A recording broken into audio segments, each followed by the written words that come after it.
Hi hello welcome back to zoology talks. இன்னைக்கு வீடியோல பிஜிடிஆபியோட unit 3 cell and molecular biology already பார்த்துட்டு இருக்கோம். அதுல செல் ஆர்கனல்ஸ்ல ஒரு சில ஆர்கனல்ஸோட நிக்குது இல்லையா, ரிமைனிங் இருக்க எல்லா ஆர்கனல்ஸ் ஃபுல்லா முடிச்சிடலாம் இந்த டாபிக்ல. ஓகேங்களா, இந்த வீடியோல.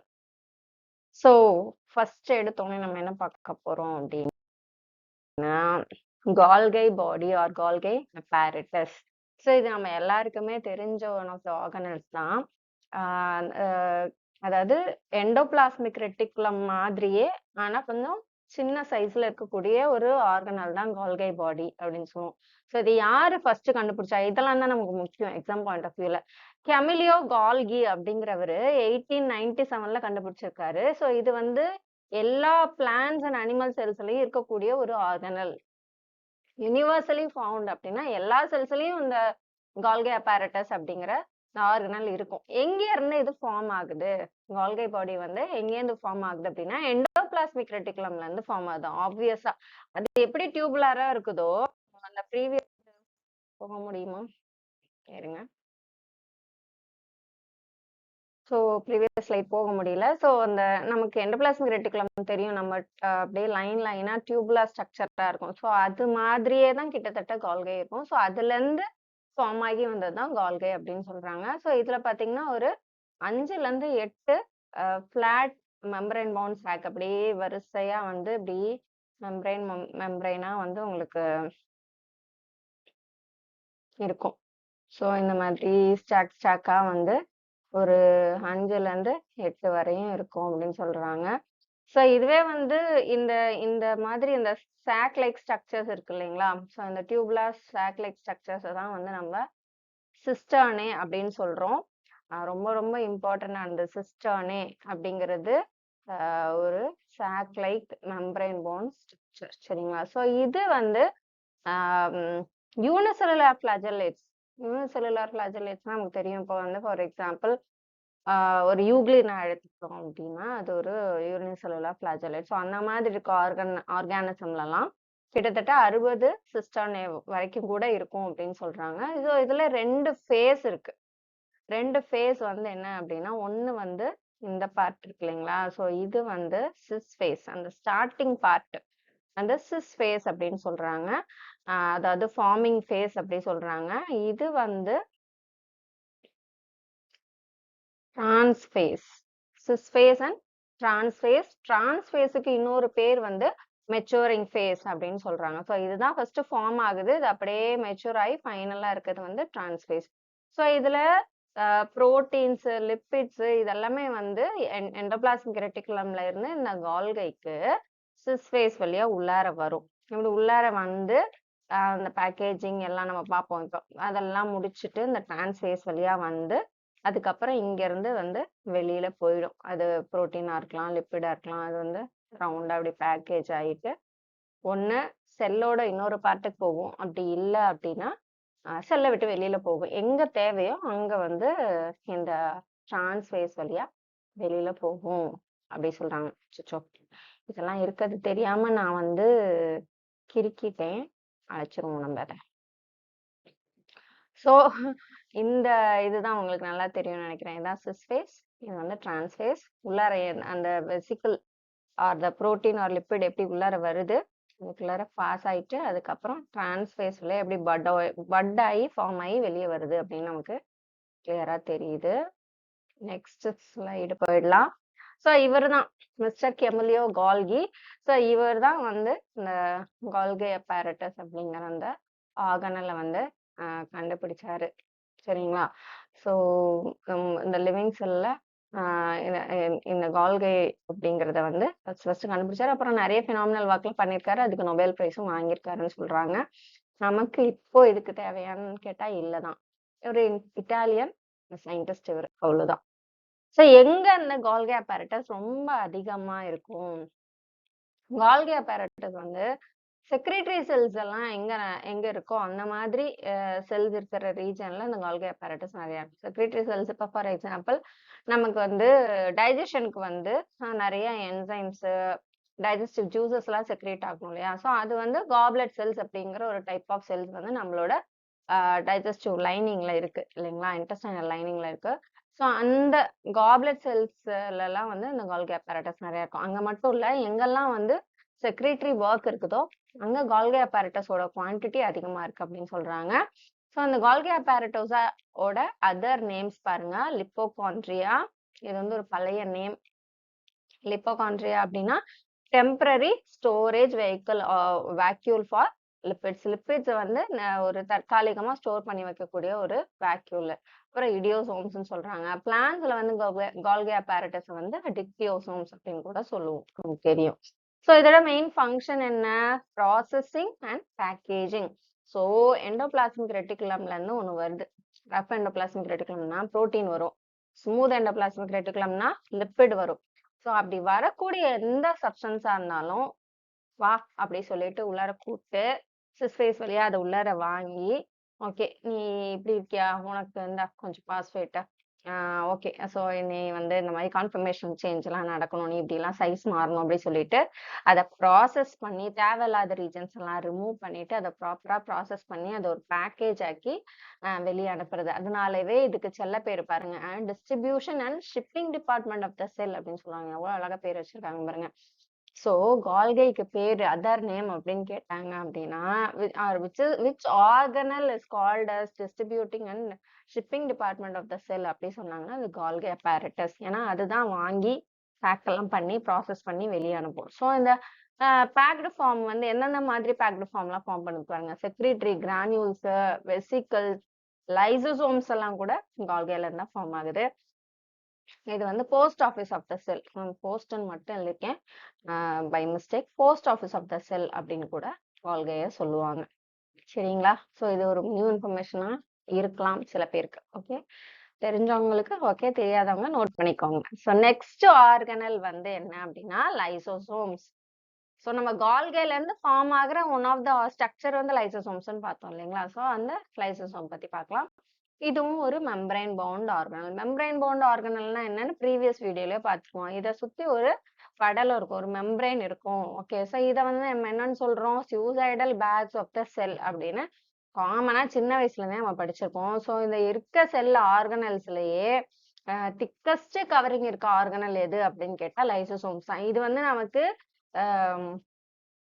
லாஜிக்கலா நமக்கு ஏன்னு தெரியும். ஏன்னா லைசோசோம்குள்ளார வந்து நமக்கு ஹைட்ரோலைட்டிக் என்சைம்ஸ் இருக்கும். Hydrolytic enzymes in the sense water splitting or digesting enzymes இருக்கும் இல்லைங்களா? ஸோ அப்படி டைஜஸ்டிவ் என்சைம்ஸ் இருக்கக்கூடிய ஒரு ஒரு ஆர்கனலோட மெம்பரைன் மெலிசா இருந்துச்சுன்னா ஈஸியா அந்த என்சைமே அந்த மெம்பரைனை வந்து டிசால்வ் பண்ணிரும் இல்லைங்களா? ஸோ அதனால லைசோசோமல் அந்த மெம்பரைன் வந்து எப்படி இருக்கு பாருங்க, திக்கஸ்ட் கவரிங்கா இருக்குன்னு சொல்றாங்க.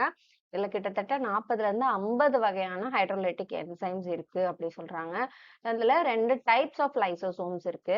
ஒண்ணு வந்து primary lysosome, another one is secondary lysosome. Primary லைசோசோம்னா என்ன? பிரைமரி லைசோசோம் அப்படிங்கிறது அப்பதான் கால்கைல இருந்து பிரிஞ்சு வந்திருக்கு. பிஞ்ச்ட் ஆஃப் ஃப்ரம் கால்கை அப்படின்னு சொல்றாங்க. இதுல என்னதான் ஹைட்ரோலைட்டிக் என்சைம்ஸ் எல்லாம் இருந்தாலும் இது இன்ஆக்டிவ் தான். ஏன் அப்படின்னா சும்மா வெறும் என்சைம்ஸ் இருந்துச்சுன்னா எதை டைஜஸ்ட் பண்ண முடியும்? அது டைஜஸ்ட் பண்றதுக்குன்னு ஒரு சப்ஸ்டன்ஸ் வேணும்ல. ஸோ அந்த மாதிரி ஏதாவது ஒரு சப்ஸ்டன்ஸ் கூட சேரும் போதுதான் இந்த பிரைமரி லைசோசோம் வந்து செகண்டரி லைசோசோமா கன்வெர்ட் ஆகுது. அப்படி கன்வெர்ட் ஆகும்போது தான் அது ஆக்டிவேட்டும் ஆகுது. ஸோ அந்த செகண்டரி லைசோசோம் எப்படி ஃபார்ம் ஆகுது பாருங்க. ஒரு பிரைமரி லைசோசோம் கூட ஒரு ஃபேகோசோம். ஃபேகோசோம்னா என்ன?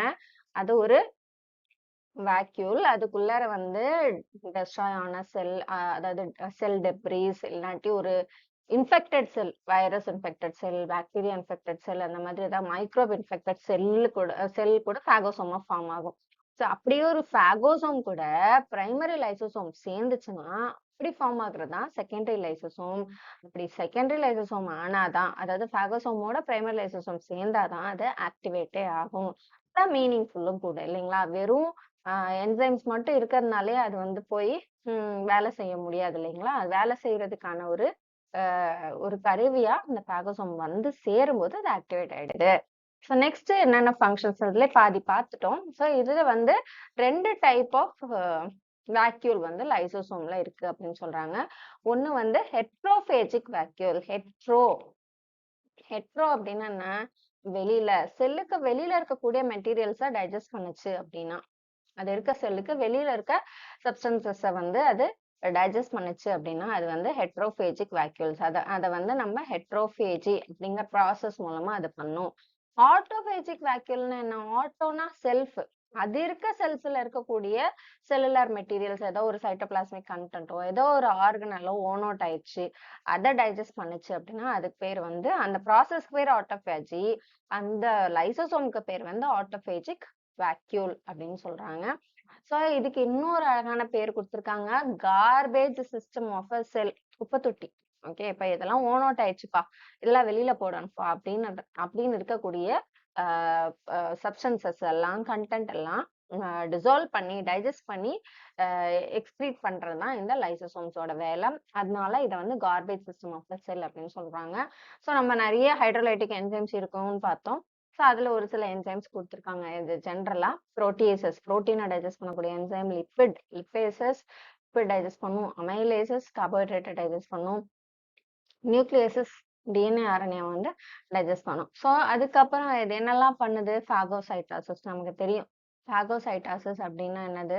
செல் ஈட்டிங், ஒரு டெஸ்ட்ராய் ஆன, ஒரு டேமேஜ் ஆன, ஒரு ஓன் அவுட் ஆன செல்லை வந்து கில் பண்றதுக்கு பேர் பாகோசைட்டாசிஸ். எக்ஸோசைட்டாசிஸ் அப்படின்னா என்னது? செல்லை வந்து அந்த டிசால்வ் பண்ணி அதை வெளியேற்றுறது. ஆட்டோஃபாகோசோம்னா தன்னோட செல்லையே வந்து என்ன பண்ணும்? பாகோசோம் கூட கம்பைன் பண்ணி டிசால்வ் பண்றது. Next secretion of enzymes, hydrolytic enzymes, degradation of secretory granules, சில கிரானியூல்ஸ் எல்லாம் அந்த தேவையில்லாத இதெல்லாம் வந்து டெஸ்ட்ராய் பண்றது. இது எல்லாமே வந்து இந்த லைசோசோம்ஸ் எல்லாம் பண்ணுது. ஸோ நெக்ஸ்ட் ஆர்கனல் அப்படின்னு பார்த்தோம்னா, நமக்கு பவர் பாயிண்ட் போடும்போது கொஞ்சம் ஃபாஸ்டா பண்ண முடியுது இல்லைங்களா? அதனால தான் அந்த நோட் மெத்தடை ஸ்டாப் பண்ணிட்டேன். இன்னொன்று வந்து என்னன்னா, எனக்கு கொஞ்சம் உடம்பு சரியில்லாம, அதனால தான் வந்து கொஞ்சம் மாத்தி மாத்தி வேகா வந்து வீடியோஸ் போயிட்டு இருக்கு. ஸோ இனிமேல் நம்ம பவர் பாயிண்டே வந்து ஸ்டிக் ஆன் பண்ணிக்கலாம், கொஞ்சம் ஃபாஸ்டாகவும் பார்த்துக்கலாம். உங்களுக்கு நோட் பண்றதுக்கு, ஸ்கிரீன்ஷாட் எடுக்கிறதுக்கு கூடவே யூஸ்ஃபுல்லா இருக்கும்னு நினைக்கிறேன். ஒருவேளை உங்களுக்கு யாருக்காவது பவர் பாயிண்ட் வேணும் அப்படின்னா நீங்க கமெண்ட் பண்ணுங்க. நான் வந்து அதோட டீட்டெயில்ஸ் உங்களுக்கு நான் சொல்றேன். ஓகேங்களா? So next mitochondria. மைட்டோகாண்ட்ரியா அப்படிங்கிறது என்ன? எல்லாருக்குமே தெரியும், power house of the cell அப்படின்னு படிச்சிருக்கோம். இன்னொரு டேர்மா எப்படி சொல்றாங்க? எல்லாம் ஒண்ணுதான், எனர்ஜி கன்வெர்ட்டிங் ஆர்கனல். அதாவது நம்ம செல்லுக்கு வரக்கூடிய நியூட்ரியன்ஸை எனர்ஜியா கன்வெர்ட் பண்ணக்கூடிய இடம் வந்து மைட்டோகாண்ட்ரியாவா இருக்கு. ஸோ இதை யாரு ஃபர்ஸ்ட் அப்சர்வ் பண்றா? அது மைட்டோகாண்ட்ரியான்னு ஒரு ஸ்ட்ரக்சர் இருக்கு அப்படின்னு 1857ல ஆல்பர்ட் வான் கோலிகர் அப்படிங்கிறவர் தான் ஃபர்ஸ்ட் அப்சர்வ் பண்றாரு. நமக்கு எக்ஸாம் பாயிண்ட் ஆஃப் வியூல யாரை அப்சர்வ் பண்ணா, யார் இந்த டேர்மை காயின் பண்ணா, யார் இதுக்கு இந்த மாதிரி ஒரு பேர் வச்சா, மைட்டோகாண்ட்ரியாக்கு பயோபிளாஸ்ட் அப்படின்னு யார் பேர் வச்சா, இந்த மாதிரி தான் மெயினா கொஸ்டின்ஸ் கேட்பாங்க. ஸோ ஆல்பர்ட் வான் காலிகர் 1857ல மைட்டோகாண்ட்ரியாவை ஒரு இன்செக்டோட ஃபிளைட் மசில்ஸ்னா என்ன நமக்கு தெரியும், பறக்கிறதுக்கு ஹெல்ப் பண்ணக்கூடிய அந்த மசில்ஸ் இருக்கு இல்லைங்களா? அந்த ஃபிளைட் மசில் செல்ஸ்ல தான் ஃபர்ஸ்ட் அவர் கண்டுபிடிச்சிருக்காரு. அப்புறம் ரிச்சர்ட் ஆல்ட்மேன் அப்படிங்கிறவர் வந்து பயோபிளாஸ்ட் அப்படின்னு அதுக்கு பேர் வைக்கிறாரு 1886ல. அப்புறமா 1898ல கார்ல் பெண்டா அப்படிங்கிறவர் தான் மைட்டோகாண்ட்ரியா அப்படிங்கிற ஒரு ஒரு புது டேர்ம் இன்ட்ரடியூஸ் பண்ணி இதை வந்து மைட்டோகாண்ட்ரியான்னு தான் நம்ம சொல்லணும் அப்படின்னு சொல்லி வந்து பேர் வச்சாரு. காயின்டு த டேர்ம் அப்படின்னா கார்ல் பெண்டா. இது நம்ம ரொம்ப தெளிவா புரிஞ்சுக்கணும். யாரு ஃபர்ஸ்ட் அது பார்த்தா யார் அதுக்கு பயோபிளாஸ்ட்னு பேர் வச்சா, யார் வந்து மைட்டோகாண்ட்ரியான்னு பேர் வச்சா. ஸோ இவங்கதான் அந்த 3 பேர். இவர் தான் வந்து அந்த கோலிக்கர், ஆல்பர்ட் வான் கோலிக்கர், இவர் ரிச்சர்ட் ஆல்ட்மேன், இவர் தான் வந்து கார்ல் பெண்டா. ஓகேங்களா? ஸோ இந்த மைட்டோகாண்ட்ரியா எல்லா யூகேரியோட்டிக் செல்ஸ்லயுமே இருக்கும். அப்புறம் இது ஒரு டபுள் மெம்பரேன் ஸ்ட்ரக்சர். நமக்கு தெரியும், அவுட்டர் மெம்பரேன் ஒன்று, இன்னர் மெம்பரேன் ஒன்று இருக்கும். இந்த மைட்டோகாண்ட்ரியா சில சில செல்ஸ்ல வந்து ஒரே இடத்துல கூட இருக்கும். பிளாஸ்டிக்னா நம்ம அந்த பிளாஸ்டிக் இல்ல, அது ஒரே இடத்துல இருந்துச்சுன்னா அது பிளாஸ்டிக். சில மைட்டோகாண்ட்ரியா வந்து மொபைல்னா அப்படியே மூவ் ஆயிட்டே இருக்கும் அந்த சைட்டோபிளாசம்ல. அவுட்டர் மெம்பரேன் வந்து எப்படி இருக்கு? ஸ்மூதா இருக்கு. ஸ்மூதா அப்படின்னா எந்த ஒரு மேடு பள்ளம் அப்படிலாம் இல்லாம அப்படி இப்படி பிளைனா இருக்கு. இன்னர் மெம்பரேன் வந்து கான்வல்யூட்டடா இருக்கு அப்படின்னு சொன்னாங்க. ஸோ நமக்கு தெரியும்ல, இன்னர் மெம்பரேன் நம்ம இப்படி வரையும் போதே கன்வல்யூஷன்ஸோட தான் வரைவோம். அதையும் கூரை வைப்பானே வரைஞ்சிரும். இப்படி வரையும் இல்லைங்களா? ஸோ இந்த இந்த மடி ஃபோல்டிங்ஸை தான் நம்ம கன்வல்யூஷன்ஸ் சொல்றோம். அவுட்டர் மெம்பரேன் வந்து உங்களுக்கு அப்படியே ஸ்மூத்தா இருக்கும். ஓகேங்களா? கொஞ்சம் லைட்டா கஷ்மஷ் ஆயிடுச்சு. ஓகே தான். ஸோ இதுல வரையறது கொஞ்சம் கஷ்டம். Next flow. அந்த ஃபோல்டுக்கு பேர் என்ன? கிறிஸ்டே. சரி, இந்த இடத்துல நான் குழப்புறதுக்காக நான் சொன்னாலும் சரி, நினைச்சாலும் சரி. பட் இந்த டிஃபரன்ஸ் நமக்கு தெரியணும். மைட்டோகாண்ட்ரியால இருக்கக்கூடிய இன்னர் மெம்பரேன்ல இருக்க ஹோல்டிங்ஸுக்கு பேரு கிறிஸ்டே. கிறிஸ்டே. கிறிஸ்டே. ஓகேங்களா? இதே கோல்கி அப்பேரட்டஸ்ல இருக்கக்கூடிய அந்த டியூபுலர் ஸ்ட்ரக்சருக்கு பேரு சிஸ்டானே. இந்த டிஃபரன்ஸ நீங்க தயவு செய்து உங்க நோட் எடுத்து, நீங்க படிக்கிற நோட் எடுத்து, மைட்டோகாண்ட்ரியால இருக்கிற ஹோல்டிங்ஸுக்கு பேரு கிறிஸ்டே. கால்கி அப்பேரட்டஸ்ல இருக்கக்கூடிய டியூபுலர் ஸ்ட்ரக்சருக்கு பேரு சிஸ்டர்னே அப்படிங்கிற ஸ்பெல்லிங்க நல்லா கேபிட்டல் லெட்டர் போட்டு ஹைலைட்டர் போட்டு ஹைலைட் பண்ணி வச்சுக்கோங்க. அப்படியே நம்ம அந்த ஒரு எப்படி சொல்லுவோம், எக்ஸாம் ஹாலுக்குள்ளார இருக்கும்போது சீல ஆரம்பிச்சிருச்சு. சீல ஆரம்பிச்சு ஈல முடியுது. ஓகே, அப்படிதான் நமக்கு தெரியுமே ஒழிய நம்ம நம்ம அந்த திருப்பி திருப்பி ரீட் பண்ணி பார்க்கணும். அதனால நமக்கு டைமிங் அவ்வளவு கொடுக்கறது காரணமே நம்ம அந்த கொஸ்டினை ஒரு தடவைக்கு 2 தடவை ரீட் பண்ணி பார்க்கணும். டக்குன்னு ஃபர்ஸ்ட் என்ன தோணுதோ அப்படியே உடனே அவசரப்பட்டு பண்ணக்கூடாது. சில சமயம் எக்ஸாம் ஹால் விட்டு வெளியே வந்த உடனே அடடா இப்படி பண்ணிட்டோமே அப்படின்னு தோணும். ஸோ அதெல்லாம் அவாய்ட் பண்ணணும் அப்படின்னா இந்த மாதிரி சிமிலரா சவுண்ட் பண்ணக்கூடிய அந்த டேர்ம்ஸை நல்லா டிஃபரன்ஷியேட் பண்ணி நமக்கு நல்லா வந்து திருப்பி திருப்பி ரெஜிஸ்டர் பண்ணி வச்சுக்கணும் மைண்ட்ல. சரிங்களா? அதனால நீங்க இந்த டிஃபரன்ஸை ஞாபகம் வச்சுக்கோங்க. Next outer membrane. Outer membrane வந்து எதுக்காக இருக்கு? யூஸ்வலாவே ஒரு மெம்பரேன்னாவே ப்ரொடெக்ஷனுக்கு தான் அது இருக்கு. ஸோ இங்கேயும் அதே மாதிரி தான். அதே போல டிரான்ஸ்போர்ட் புரோட்டீன்ஸ் வந்து அவுட்டர் மெம்பரேன்ல இருக்கு. நிறைய அந்த புரோட்டீன்ஸ் மாதிரி இருக்கும். அந்த புரோட்டீன்ஸ்க்கு பேர் வந்து போரின் அப்படின்னு சொல்றாங்க. அந்த போரன்ஸ் வழியா தான் மைட்டோகாண்ட்ரியாக்குள்ள இருந்து வெளியவும் வெளியில இருந்து உள்ளவும் சப்ஸ்டன்சஸ் வந்து மூவ் ஆகும். இந்த கிறிஸ்டே பத்தி சொல்லும்போது என்ன சொல்லியிருக்காங்க? இந்த கிறிஸ்டே எல்லாம் அந்த ஃபோல்டிங்ஸ் எல்லாம் வந்து ஹைலி இம்பர்மியபிள். இம்பர்மியபிள் அப்படின்னா என்ன அர்த்தம்? எதையும் அவ்வளவு சீக்கிரம் வந்து விடாது, அலோவ் பண்ணாது. உள்ள தன்னை தன்னை தாண்டி போகிறதுக்கு அலோவ் பண்ணாது. எதுக்கெல்லாம் இம்பர்மியபிளா இருக்குன்னு சொல்றாங்க? ஸ்மால் அயான்ஸ், கால்சியம் இருக்கலாம், பொட்டாசியம் இருக்கலாம். அந்த மாதிரி ஸ்மால் அயான்ஸ் எல்லாம் வந்து அதை தாண்டி போயிட்டு வரக்கூடாது. அந்த மாதிரி ஹைலி இம்பர்மியபிள் மெம்பரேனா அந்த கிறிஸ்டே ஸ்ட்ரக்சர்ஸ் இருக்கு. Next matrix. இந்த நடுவுல இருக்கு இல்லைங்களா, இந்த ஸ்பேஸுக்கு பேர் தான் வந்து மேட்ரிக்ஸ். இந்த மேட்ரிக்ஸ்ல வந்து என்ன இருக்கும்? மைட்டோகாண்ட்ரியல் டிஎன்ஏ இருக்கும். மைட்டோகாண்ட்ரியாக்குன்னு யூனிக்கா டிஎன்ஏ இருக்கும். அது வந்து நியூக்ளியர் டிஎன்ஏ கிடையாது, இதுக்குன்னு தனி டிஎன்ஏ இருக்கும். So mitochondrial DNA. அதுக்கப்புறம் வந்து மைட்டோகாண்ட்ரியல் ரைபோசோம்ஸ் இருக்கும், டிஆர்என்ஏ இருக்கும்.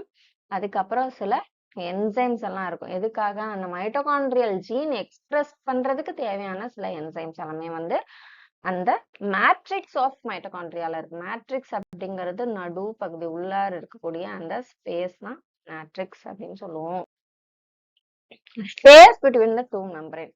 இந்த 2 மெம்பரேன், அவுட்டர் மெம்பரேன் பார்த்தோம், இன்னர் மெம்பரேன் பார்த்தோம் இல்லைங்களா? இந்த 2 மெம்பரேனுக்கு இடையில இருக்க அந்த ஸ்பேஸுக்கு பேர் என்ன சொல்றாங்க? இன்டர் மெம்பரேன் ஸ்பேஸ் அப்படின்னு சொல்றாங்க.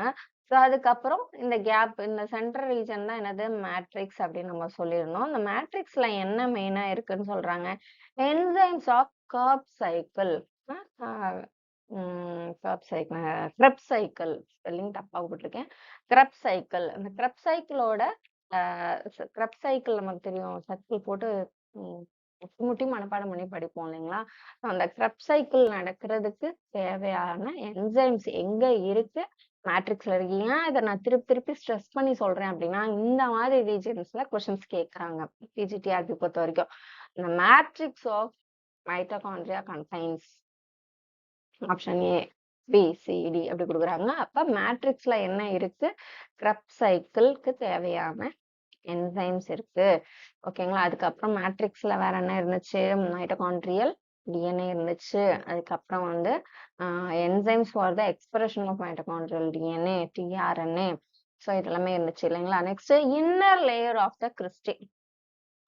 கிறிஸ்டேவோட இந்த இன்னர் லேயர்ல சின்ன சின்ன ஒரு ஸ்டாக்டு ஸ்ட்ரக்சர்னு சொல்லுவோம். நம்ம இப்படி வரைவோம் இல்லைங்களா? அந்த மாதிரி ஸ்டாக்னா ஒரு காம்பு மாதிரி உள்ள ஒரு ஸ்ட்ரக்சர் இருக்கும். ஸோ அதுக்கு பேர் வந்து என்ன அப்படின்னா F1 பார்ட்டிகல்ஸ். நம்ம இப்படி இப்படி சின்ன சின்னதா போட்டு டாட்ஸ் வச்சு வரைவோம் இல்லைங்களா? ஸோ அதுக்கு பேர் F1 particles or respiratory assemblies. So இந்த இன்னர் மெம்பரைன் என்ன சைட்டு, இன்னர் மெம்பரைன்ல என்ன நடக்கும்? Inner membrane is a site of ETC. ETCன்னா என்னது? Electron transport chain. ஒரு எலக்ட்ரான் டிரான்ஸ்போர்ட் ரியாக்ஷன் நடக்கும் இல்லைங்களா? ஸோ அது வந்து இந்த இன்னர் மெம்பரைன் ஆஃப் மைட்டோகாண்ட்ரியால தான் நடக்கும். இதுவும் வந்து ஒரு ஒன் வேர்ட்ல சாரி இதுவும் வந்து காம்படிட்டிவ் எக்ஸாம்ல கொஸ்டின்ஸ்ல கேட்பாங்க. அதுக்கப்புறம் லிவர் செல்ஸ்ல இருக்கக்கூடிய மைட்டோகாண்ட்ரியல் மேட்ரிக்ஸ்ல என்ன இருக்கும்? லிவர்ல வந்து என்ன அந்த ஹீமோகுளோபினோட ஹீம் பார்ட் வந்து சிந்தசைஸ் பண்றதுக்கு தேவையான என்சைம்ஸ் எல்லாம் வந்து லிவர்ல இருக்கக்கூடிய செல்ஸ்ல இருக்கக்கூடிய மைட்டோகாண்ட்ரியல் மேட்ரிக்ஸ்ல அதிகமா இருக்கும்னு சொல்றாங்க. Next oxidative phosphorylation reaction. So அதுவும் வந்து எங்க நடக்கும்? இந்த நம்ம அந்த F1 பார்ட்டிகல்ஸ்ன்னு சொல்றோம் இல்லைங்களா? அந்த பர்டிகுலர் ரீஜன்ல வந்து இது நடக்குது அப்படின்னு சொல்றாங்க. ஸோ ஆக்சிடேட்டிவ் பாஸ்போரிலேஷன் அப்படின்னா F1 பார்ட்டிகல்ஸ். இன்னர் மெம்பரைன் அப்படின்னா எலக்ட்ரான் டிரான்ஸ்போர்ட் செயின். மேட்ரிக்ஸ் அப்படின்னா enzymes of Krebs cycle. So இதெல்லாம் நம்ம ஞாபகம் வச்சுக்கோம். ஸோ நெக்ஸ்ட் ஃபங்க்ஷன்ஸ் நமக்கு தெரியும். ஏடிபி ப்ரொடக்ஷன் தான். அது ஏடிபி ப்ரொடியூஸ் பண்றதுனால தான் வந்து நம்ம energy is produce in the form of ATP இல்லைங்களா? Adenosine triphosphate. ஸோ அதனால தான் அதுக்கு வந்து power house of the cell அப்படின்ற பேரே நம்ம வந்து வச்சிருக்கோம். நெக்ஸ்ட் அப்போப்டாசிஸ். அப்போப்டாசிஸ் அப்படின்னா என்ன? ப்ரோக்ராம்டு செல் டெத். அதாவது இந்த செல்லு வந்து ஓல்ட் ஆயிடுச்சுப்பா, இது வந்து கேன்சர் வந்துருச்சுப்பா அந்த செல்லுக்கு, இதுக்கு வந்து வைரல் இன்ஃபெக்ஷன் வந்துருச்சுப்பா, இது வந்து பாக்டீரியல் இன்ஃபெக்ஷன் வந்துருச்சு இந்த செல்லு, இனிமே இது இது இருந்துச்சுன்னா இது ஒண்ணுமே பண்ண முடியாது, இல்லை மற்ற செல்ஸையும் பாதிக்கும், இல்ல இதோட ஏஜே அவ்வளவுதான் முடிஞ்சு போச்சு அப்படிங்கிற கட்டத்துல அந்த செல்லை வந்து டெஸ்ட்ராய் பண்ணும் இல்லைங்களா? அந்த ப்ராசஸ்க்கு பேர் தான் ப்ரோக்ராம்டு செல் டெத், அப்போப்டாசிஸ் அப்படின்னு சொல்லுவோம். பிளான்ஸ்ல வந்து நெக்ரோசிஸ்ன்னு நினைக்கிறேன், please check it. So apoptosis நடக்கிறதுக்கு இந்த மைட்டோகாண்ட்ரியா ரொம்ப ஹெல்ப்ஃபுல்லா இருக்கு. ஸோ அதுல இந்த சைட்டோக்ரோம் சி, அதுக்கப்புறம் second mitochondria derived activator of caspases, CS SMAC அப்படின்னு சொன்னாங்க. ஸோ இது ரெண்டுமே வந்து அந்த மைட்டோகாண்ட்ரியால தான் ப்ரொடியூஸ் ஆகுது. சைட்டோக்ரோம் சி நமக்கு தெரியும் மைட்டோகாண்ட்ரியல் ப்ரொடியூஸ் ஆகும், அப்புறம் எஸ்எம்ஏசி இதுவும் மைட்டோகாண்ட்ரியல் ப்ரொடியூஸ் ஆகும். இந்த ரெண்டு சப்ஸ்டன்ஸஸ் தான் அப்போப்டாசிஸ் அப்படிங்கிற ப்ராசஸ் ப்ரோக்ராம்டு செல் டெத்துக்கு வந்து செல் டெத்தை வந்து இன்டியூஸ் பண்ணுது ஆர் ப்ரொமோட் பண்ணுது அப்படின்னு நம்ம வச்சுக்கலாம். ஸோ நெக்ஸ்ட் ரைபோசோம்ஸ் பத்தி நமக்கு தெரியும். எண்டோபிளாஸ்மிக் ரெட்டிகுலம் படிக்கும்போது ரைபோசோம்ஸ் லைட்டா வந்து டச் பண்ணியிருப்போம். பார்க்காதவங்க அந்த ப்ரீவியஸ் வீடியோல எண்டோபிளாஸ்மிக் ரெட்டிகுலம் மட்டும் தனியா போட்டிருப்பேன், ஸோ அதை போய் நீங்க கொஞ்சம் பார்த்துருங்க. ரைபோசோம்ஸ் அப்படிங்கிறது நமக்கு தெரியும், சின்ன சின்ன டாட் லைக் ஸ்ட்ரக்சர்ஸ் நம்ம அப்படி வரைவோம் இல்லைங்களா? ஒரு மேல ஒரு சின்ன கேப்பு, அப்புறம் ஒரு பெரிய கேப்பு, இந்த மாதிரி ஒன்று வரைவோம் இல்லைங்களா? ஸோ அதுதான் வந்து ribosomes. So granular dot like structures. இதை ஃபர்ஸ்ட் யார் ரிப்போர்ட் பண்றா? George Emil Ballard. அதனால இதை பல்லார்ட் பார்ட்டிகல் அப்படின்னு கூட சொல்லுவாங்க. 1953ல இவர் ரெப்போர்ட் பண்றாரு. இவரே தான் வந்து ரைபோசோம்ஸ் அப்படிங்கிற டேர்மையும் காயின் பண்றாரு. ஸோ இந்த ரைபோசோம்ஸ்ன்றது ஆக்சுவலி இது ஒரு சாலிடான ஸ்ட்ரக்சர் கிடையாதுங்க. இது வந்து நீங்க 3 டைமென்ஷனல் ஸ்ட்ரக்சர் போய் நீங்க நெட்ல பாத்தீங்கன்னா த்ரெட் லைக் ஸ்ட்ரக்சர் வந்து இப்படி நிறைய அந்த புரோட்டீன் எல்லாம் ஒன்னா சேர்ந்து இந்த மாதிரி ஃபார்ம் ஆகும். அதை வந்து நம்ம ஒரு அவுட்லைன் ஸ்ட்ரக்சரா தான் அந்த large units, large sub unit, small sub யூனிட்னு பிடிக்கும், இந்த மாதிரி தான் இருக்கும். ஸோ அப்போ அந்த ரைபோசோம்ஸ் அப்படிங்கிறது எதனால ஆனது அப்படின்னா 40% ஆஃப் புரோட்டீன், அப்புறம் 60% ஆஃப் ஆர்என்ஏ. ஆர்ஆர்என்ஏ தான் மெயினா இருக்கும் இல்லைங்களா? அதனால தான் அது ஆர்ஆர்என்ஏ, ரைபோசோமல் ஆர்என்ஏ. ஸோ இதுல வந்து 40% புரோட்டீன், 60% ஆர்என்ஏ இருக்கு. நெக்ஸ்ட் அந்த small and large sub unit இருக்கும், நம்ம முன்னாடியே பார்த்துட்டோம். ப்ரோகேரியாட்ஸ்ல இருக்கக்கூடிய அந்த ஆர்ஆர்என்ஏவோட செடிமெண்டேஷன் கோஎஃபிஷியன்ட் என்ன? செடிமெண்டேஷன் கோஎஃபிஷியன்ட் எல்லாமே வந்து எண்டோபிளாஸ்மிக் ரெட்டிகுலம்ல பார்த்துட்டோம். ஒன்றும் இல்லை, ஒரு ரைபோசோமல் சப் யூனிட்டை நீங்க சென்ட்ரிஃபியூஜ் பண்ணீங்க அப்படின்னா அது எந்த அளவுக்கு டெபாசிட் ஆகுது, செடிமெண்ட் ஆகுது அப்படிங்கிறத பொறுத்து நம்ம செடிமெண்டேஷன் கோஎஃபிஷியன்ட் டிட்டர்மைன் பண்ணுவோம். ஸோ அப்படி அதை பொறுத்து நம்ம RRNA 3 டைப்பா கிளாசிஃபை பண்ணலாம். ப்ரோகேரியாட்ஸ்ல 16S, 23S, 5S அப்படின்னு. அதுக்கப்புறம் யூகேரியாட்ஸ்ல 5S, 5.8S, 28 or 18S. So யூஸ்வலா இந்த ரைபோசோம்ஸ் வந்து எண்டோபிளாஸ்மிக் ரெட்டிகுலம்ல அட்டாச் ஆயிட்டு இருக்கும். சில ரைபோசோம்ஸ் ஃப்ரீயாகவும் இருக்கும்னு சொல்றாங்க. ஸோ இந்த மாதிரி அட்டாச் ஆயிட்டு இருக்க எண்டோபிளாஸ்மிக் ரெட்டிகுலம் தான் நம்ம வந்து ரஃப் எண்டோபிளாஸ்மிக் ரெட்டிகுலம்னு சொல்லுவோம். இதுதான் main site of protein synthesis. Protein உருவாக்குறது முக்கியமான இடம் வந்து இந்த ரைபோசோம்ஸ் தான். ஸோ இப்படிதான் அந்த ரைபோசோம்ஸ் இருக்கும். Small sub unit, large sub unit. So இது போய் அந்த mRNA கூட அட்டாச் ஆயிட்டு அதுல இருந்து எப்படி வந்து ஒரு புரோட்டீன் செயின் வந்து ஃபார்ம் ஆகுது அப்படிங்கிறது தான் வந்து புரோட்டீன் சிந்தசிஸ்ல அதை நம்ம டீட்டெயிலா பார்க்கலாம். ஸோ நெக்ஸ்ட் வந்து நியூக்ளியஸ். நியூக்ளியஸ் நமக்கு தெரியும், brain of the cell, controlling centre of the cell எல்லாமே சொல்லுவோம். ஸோ இதுவும் ஒரு double layered membrane. So prokaryotes, eukaryotes ரெண்டுலயுமே இருக்கும். ஆனா ப்ரோகேரியாட்ஸ்ல வந்து நம்ம அது என்னன்னு சொல்லுவோம், நியூக்ளியாய்டு அப்படின்னு சொல்லுவோம். அதனாலதான் அதுக்கு பேரே ப்ரோகேரியாட்ஸ். ஓகே. ஸோ இந்த சென்டர்ல என்ன இருக்கும் அப்படின்னு நமக்கு தெரியும், ஜெனட்டிக் இன்ஃபர்மேஷன் இருக்கும். ஸோ இந்த ரீஜன் தான் it is centre of genetic inheritance and gene expression. So gene expression, genetic inheritance ரெண்டுக்குமான சென்டரா இந்த நியூக்ளியஸ் ஆக்ட் பண்ணுது. அந்த நியூக்ளியர் மெம்பரேன்ல போர்ஸ் இருக்கும், அதை வந்து நியூக்ளியர் போர் அப்படின்னு சொல்லுவோம்.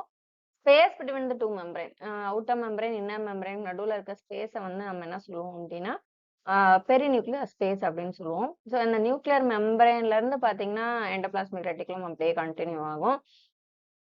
இன்னர் மெம்பரேன் வந்து என்ன ஃபார்ம் பண்ணு அப்படின்னா நியூக்ளியர் லாமினா அப்படிங்கிற ஒரு ஸ்ட்ரக்சரை ஃபார்ம் பண்ணுது. நியூக்ளியர் போர், நம்ம இந்த ஆரஞ்சு கலர்ல இருக்கு பாத்தீங்களா, அதான் நியூக்ளியர் போர். இந்த நியூக்ளியர் போரை சுத்தி வந்து என்ன இருக்கும் அப்படின்னா புரோட்டீன்ஸ் இருக்கும். அதை வந்து நியூக்ளியோ போரன்ஸ் அப்படின்னு சொல்லுவாங்க. Next nucleolus. அந்த சென்டர் ஆஃப் த நியூக்ளியஸ்ல வந்து ஒரு ஸ்ட்ரக்சர் இருக்கும், அதான் நியூக்ளியோலஸ்ன்னு சொல்லுவோம். இதை டிஸ்கவர் பண்ணவர் குவாண்டனா. அவர் பிக்சர் எடுக்க மறந்துட்டேன், இப்பதான் ஞாபகம் வருது. ஸோ இது ஒரு நான் மெம்பரைன் பாண்ட். ஸோ நியூக்ளியோலஸுக்கு சுத்தி மெம்பரைன் கிடையாது, ஏன்னா இது நியூக்ளியஸ்குள்ளார இருக்கக்கூடிய ஒரு பார்ட் தான், இது தனி ஆர்கனல் கிடையாது. இருந்தாலும் நான் தனியா போட்டிருக்கேன். இது என்ன ஆகும் அப்படின்னா ப்ரொஃபேஸ், நம்ம மைட்டாசிஸ் நல்லா தெளிவா படிச்சவங்களுக்கு தெரியும். இந்த ப்ரொஃபேஸ் ஸ்டேஜ்ல வந்து, இந்த லேட் ப்ரொஃபேஸ் ஸ்டேஜ்ல வந்து நியூக்ளியோலஸ் டிஸப்பியர் ஆகி டீலோஃபேஸ் ஸ்டேஜ்ல வந்து ரீஅப்பியர் ஆகும் அப்படின்னு நமக்கு தெரியும். நெக்ஸ்ட் இந்த நியூக்ளியோலஸ் எதுல இருந்து ஃபார்ம் ஆகுது, இதை கூட கொஸ்டினா கேட்கலாம். Nucleolar organising region, NOR, nucleolar organising region ஒரு ரீஜன் இருக்கு. ஸோ அங்க இருந்து தான் நியூக்ளியோலஸ் ஃபார்ம் ஆகுது. ஸோ இங்க நியூக்ளியோலஸ்ல தான் RRNA வந்து ஃபார்ம் ஆகுது. Transcription of RRNA, assembly of ribosomes. So யூஸ்வலா நியூக்ளியோலஸ்ல அதிகமா புரோட்டீன்ஸும் RRNAவும் இருக்கு அப்படிங்கிறாங்க. The space between the nuclear membrane and nucleolus, நியூக்ளியோலஸ்க்கும் நியூக்ளியர் மெம்பரேனுக்கு இடையில இருக்க அந்த ஸ்பேஸ் தான் வந்து நியூக்ளியோபிளாசம். இது ஒரு ஜெல்லி லைக் சப்ஸ்டன்ஸ். நம்ம எப்படி சைட்டோபிளாசம் சொல்றோம், அது மாதிரி இது நியூக்ளியோபிளாசம். ஜெல்லி லைக் மேட்ரிக்ஸ் இருக்குது. இதுல மெயினா ஜெனட்டிக் மெட்டீரியல் தான் இருக்கும், இந்த ஃபார்ம் ஆஃப் DNA. அந்த DNA எதனால் ஆனது, குரோமாட்டின் த்ரெட்டால ஆனது அப்படின்னு நமக்கு தெரியும். நம்ம இந்த டிஃபரன்ஸை வந்து நெக்ஸ்ட் வீடியோல பார்ப்போம். குரோமோசோம்னா என்ன, ஜீன்னா என்ன, டிஎன்ஏனா என்ன அப்படிங்கிற டீட்டெயிலா பார்ப்போம். அதனால கவலையே படாதீங்க. எந்த டாபிக்கும் ஐயோ கஷ்டம் அப்படின்னு நினைக்காதீங்க. ரொம்ப சிம்பிளுங்க ஜுவாலஜி பொறுத்த வரைக்கும். ஏதாவது 1-2 வேகான டாபிக்ஸ் தான் இருக்கும். ஆனா நம்ம அந்த எக்ஸாம் ஹால்குள்ளார போய் பதட்டத்தினாலையும் ப்ராப்பரான பேசிக்ஸ் அண்டர்ஸ்டாண்ட் பண்ணாதனாலையும் தான் நம்ம மார்க் லூஸ் பண்றோம். ஸோ அதை நம்ம வந்து டேக் கேர் பண்ணிக்கலாம். During dividing phase, cell divide ஆகும்போது என்ன ஆகும், செல் டிவிஷனுக்குள்ளார போகும்போது அந்த குரோமாட்டின் த்ரெட் இப்படி நூல் நூலா இப்படி கிறுக்குவோம் இல்லைங்களா. எல்லாருமே நியூக்ளியஸ் வரைஞ்சோம்னா இன்டர்பேஸ் ஸ்டேஜ் நியூக்ளியஸ் தான் வரைவோம். இப்படி நியூக்ளியஸ் இருக்குன்னா இதுக்குள்ளார அப்படியே இப்படி இப்படி போடுவோம் அங்கங்க. இதுதான் நம்ம வந்து குரோமாட்டின் த்ரெட் ஆர் குரோமாட்டின் ரெட்டிகுலம்னு சொல்லுவோம். இது வந்து செல் டிவிஷனுக்கு முந்தின ஃபேஸ்.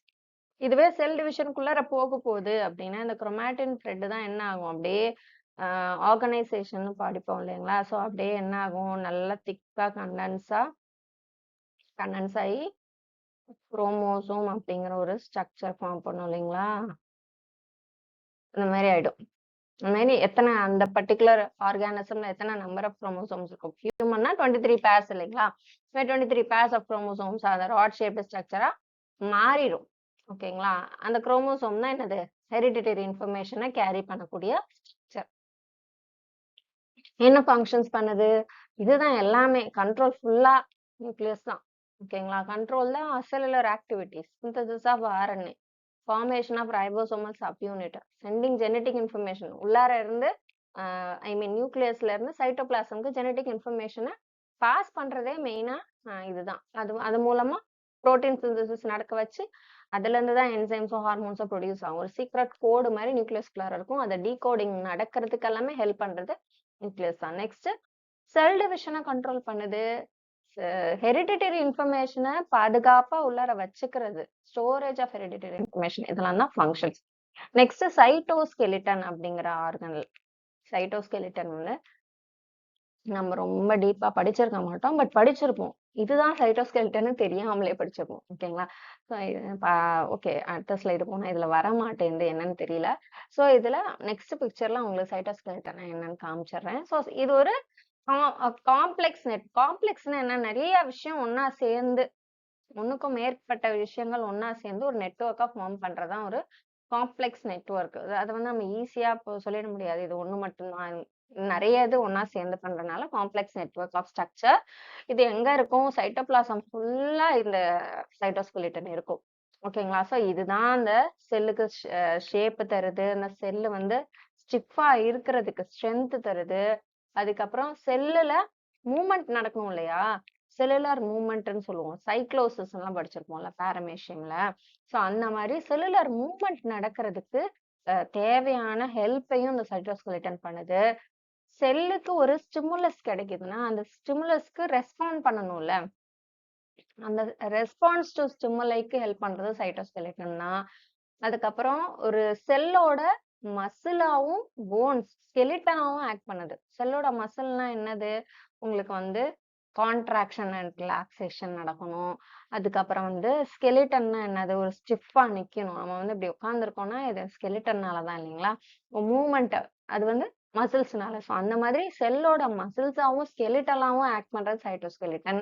அதுக்கப்புறம் செல்லோட அதுதான் நம்ம இதோட எக்ஸ்பிளனேஷன் அந்த point. For stability and movement of a cell cytoskeleton is needed. Sir இந்த சைட்டோஸ்கெலிட்டன்னா என்னென்ன காம்பனன்ட்ஸ் இருக்கு? மூணு காம்பனன்ட்ஸ் தான். Microtubules, intermediate filaments, microfilaments. 3 substances தான். இதுதான் பாருங்க, நம்ம படிச்சிருக்கோம் தானே. மைக்ரோடியூபியூல்ஸ் இந்த ஸ்ட்ரக்சர்லாம் பார்த்து கடுப்பாய் வெறுப்பாயிருப்போம் நிறைய பேர்.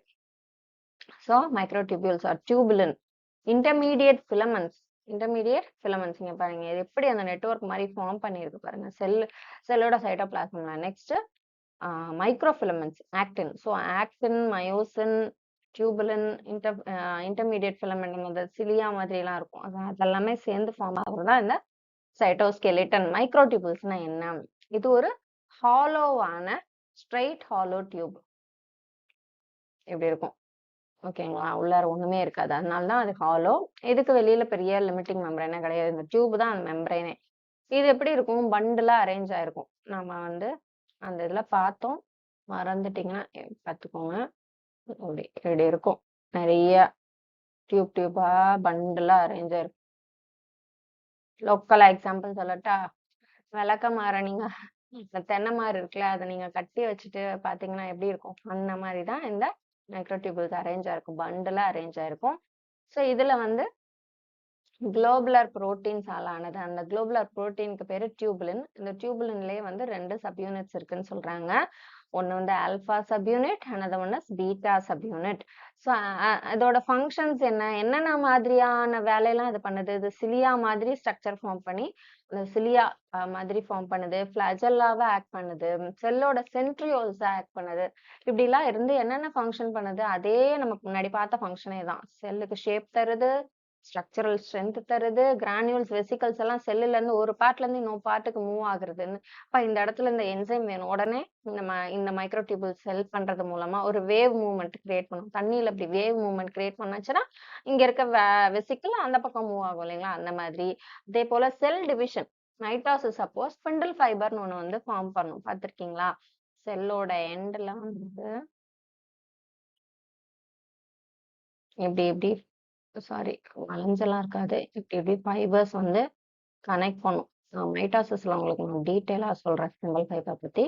அந்த மாதிரி ஸ்பிண்டில் ஃபைபர் ஃபார்ம் பண்றது. இப்ப ஸ்பிண்டில் ஃபைபர் ஃபார்ம் பண்ணாதான் செல் டிவிஷனே நடக்கும் இல்லைங்களா? அப்புறம் மூவ்மெண்ட் சென்ட்ரியோல்ஸ். சென்ட்ரியோல்ஸ் மூவ் பண்றதுக்கு, சிலியா மூவ் பண்றதுக்கு இது எல்லாத்துக்குமே மைக்ரோடியூபியூல்ஸ் வந்து ஹெல்ப் பண்ணுது. Intermediate filaments. இன்டர்மீடியட் ஃபிலமெண்ட்ஸ்னா நம்ம என்ன பார்த்தோம்? ஸோ அது வந்து எங்கெல்லாம் இருக்கு அப்படின்னு இதுல கொடுத்துருக்காங்க. It forms a network around the nucleus. செல்லோட நியூக்ளியஸை சுத்தி இது ஒரு நெட்வொர்க் மாதிரி ஃபார்ம் பண்ணி அங்க இருந்து அந்த ஃபிலமெண்ட்ஸ் அப்படியே எக்ஸ்டெண்ட் ஆகி பெரிஃபெரி வரையும் போகுது. பெரிஃபெரினா என்ன? இதுதான் ஒரு செல் அப்படின்னா இதுதான் வந்து நியூக்ளியஸ் இருக்குன்னா நியூக்ளியஸ் கிட்ட அந்த இன்டர்மீடியட் ஃபிலமெண்ட் ஃபார்ம் ஆகி அதோட எண்டு செல்லோட அவுட்டர் எண்டுக்கு பேர் தான் பெரிஃபெரின்னு சொல்லுவோம். சென்டருக்கு ஆப்போசிட் தான் பெரிஃபெரின்னு சொல்லுவோம். அந்த மாதிரி அவுட்டர் எண்டு வரையும் எக்ஸ்டெண்ட் ஆகக்கூடிய ஸ்ட்ரக்சரா இந்த இன்டர்மீடியட் ஃபிலமெண்ட்ஸ் இருக்கு. ஸோ இதுல வந்து 5 சப்யூனிட்ஸ் வந்து இருக்குன்னு சொல்றாங்க. கெரட்டன்ஸ், கிளியல் ஃபிலமெண்ட்ஸ், நியூரோஃபிலமெண்ட்ஸ், விமெண்டன், டெஸ்மைன் அப்படின்னு 5 சப்யூனிட்ஸ் இருக்கு. அந்த 5ம் வேற வேற ஃபங்க்ஷனுக்கு ஹெல்ப் பண்ணுது. அந்த maintain the shape of the cell. மெயினா இன்டர்மீடியட் ஃபிலமெண்ட் மெயின் ஃபங்க்ஷன் கேட்டாங்கன்னா ஷேப் மெயின்டைன் பண்றது. மூணுமே ஷேப் மெயின்டைன் தான். இது முக்கியமா ஷேப் மெயின்டைன் பண்ணுது. இன்னொன்னு ஒரு செல்லும் இன்னொரு செல்லும் வந்து கனெக்ட் ஆகணும் இல்லைங்களா? ஸோ அந்த கனெக்ஷனுக்கு வந்து இந்த இன்டர்மீடியட் ஃபிலமெண்ட் ஹெல்ப் பண்ணுது.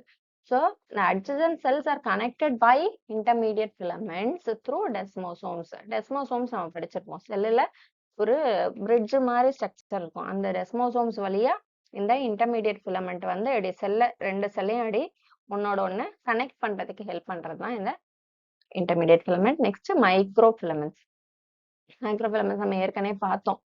புரோட்டீன்ல இருக்கக்கூடிய கான்ட்ராக்டல் புரோட்டீன் தான் மைக்ரோ ஃபிலமெண்ட்ஸ். ஆக்டின், மயோசின் மசில்ல படிச்சிருப்போம் இல்லைங்களா? ஸோ அதுதான் மைக்ரோ ஃபிலமெண்ட்ஸ். ஸோ இது வந்து த்ரெட் லைக் ஸ்ட்ரக்சரா இருக்குது. இது டியூப் மாதிரி இருக்காது. நான் டியூப்லாஸ் கான்ட்ராக்டல் புரோட்டீன் நமக்கு தெரியும். அப்படியே குளோபுலர் புரோட்டீனா இருக்கும். நெக்ஸ்ட் இந்த ஆக்டின் வந்து அதிகமா இருக்கும் யூஸ்வலா. இதுவும் சைட்டோபிளாசம் ஃபுல்லா இருக்கும். எக்டோபிளாசம்ல வந்து ஆக்டின் மட்டும் இருக்கும். எண்டோபிளாசம்ல வந்து ஆக்டின் அண்ட் மயோசின் இருக்கும். அதாவது எக்டோபிளாசம்னா பட் பிளாஸ்மா மெம்பரேனுக்கு வெளியில. எண்டோபிளாசம்னா பிளாஸ்மா மெம்பரேனுக்கு உள்ளர. ஸோ எண்டோபிளாசம்ல ஆக்டின் மயோசின் ரெண்டுமே இருக்கும். எக்டோபிளாசம்ல ஆக்டின் மட்டும்தான் இருக்கும். ஸோ இதுவும் வந்து ஸ்ட்ரக்சரல் ஸ்ட்ரென்த் ஒரு புல்லிங் ஃபோர்ஸ் வந்துச்சுன்னா அதை வந்து வித்ஸ்டாண்ட் பண்றது. ரெசிஸ்டன்ஸ்னா என்னது? அந்த புல்லிங் ஃபோர்ஸை வந்து வித்ஸ்டாண்ட் பண்றதுக்கு ஹெல்ப் பண்றது. செல்லுலார் மூவ்மெண்ட்டுக்கு ஹெல்ப் பண்றது. என்ன? செல் கான்ட்ராக்ட் ஆகணுமா? இப்ப வந்து செல் டிவிஷன் நடக்குதுன்னு வச்சுக்கோங்க. அப்ப சைட்டோகைனசிஸ் நடக்கும். சைட்டோகைனசிஸ்னா என்ன? சைட்டோபிளாசம் டிவைட் ஆகணும் இல்லைங்களா? இப்படி சைட்டோபிளாசம் ஒண்ணா இருக்கிறது இப்படி ரெண்டா வந்து இப்படி நடுவுல வந்து மடிஞ்சு ஒரு செல்ல இருக்கிற ரெண்டு செல்லா பிஞ்ச் ஆஃப் ஆகணும் இல்லைங்களா? அதுல வந்து சைட்டோபிளாஸ்மிக் சைட்டோபிளாசம் மூவ் ஆகணும், பிளாஸ்மா மெம்பரைன் மூவ் ஆகணும்.